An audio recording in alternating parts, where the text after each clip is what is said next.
রুশ president Vladimir পুতিনের চীন সফর কেন্দ্র করে সামনে আসছে নানা রাজনৈতিক বোঝাপড়া। একই সময় মস্কো ও বেইজিং উদযাপন করছে কৌশলগত অংশীদারিত্বের ৩০ বছর এবং বন্ধুত্বপূর্ণ সহযোগিতা চুক্তির ২৫ বছর।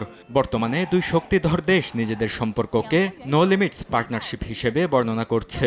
তবে এই সম্পর্ক সবসময় এমন মসৃণ ছিল না।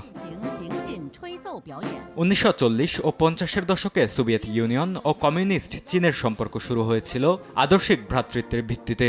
মস্কো তখন বেইজিংয়ের শিল্পায়ন ও অবকাঠামো গঠনে বড় ভূমিকা রাখে।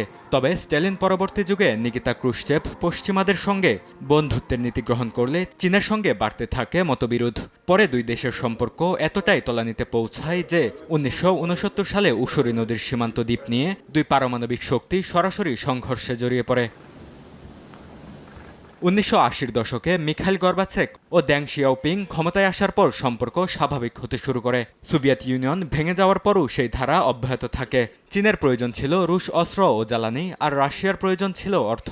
১৯৯৬ সালে দুই দেশ একবিংশ শতাব্দীমুখী কৌশলগত অংশীদারিত্ব ঘোষণা করে।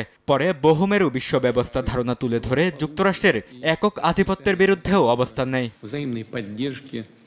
২০১০ সালে দুই দেশের বাণিজ্য পরিমাণ দাঁড়ায় $৬০ বিলিয়ন। রাশিয়া চীনকে জ্বালানি ও কাঁচামাল সরবরাহ করে, আর চীন পাঠায় যন্ত্রপাতি, ইলেকট্রনিক্স ও সস্তা ভোগ্যপণ্য। ২০১৪ সালে ইউক্রেন সংকট ও পশ্চিমা নিষেধাজ্ঞার পর মস্কো বেইজিং সম্পর্ক আরও গভীর হয়। যুদ্ধের প্রেক্ষাপটে চীন রাশিয়ার বিরুদ্ধে পশ্চিমা নিষেধাজ্ঞায় যোগ দেয়নি, বরং জ্বালানি, গাড়ি, ইলেকট্রনিক্স সহ বিভিন্ন পণ্যে রাশিয়ার প্রধান অর্থনৈতিক অংশীদার হয়ে ওঠে। ২০২২ সালের ফেব্রুয়ারিতে পুতিন ও শি জিনপিং দুই দেশের বন্ধুত্বকে নো লিমিটস পার্টনারশিপ হিসেবে ঘোষণা দেন। বর্তমানে দুই দেশের বাণিজ্য $২০০ বিলিয়ন ছাড়িয়েছে।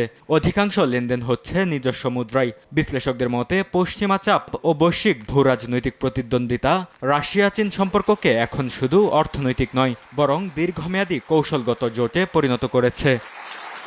বরকতুল্লাহ, সময় সংবাদ।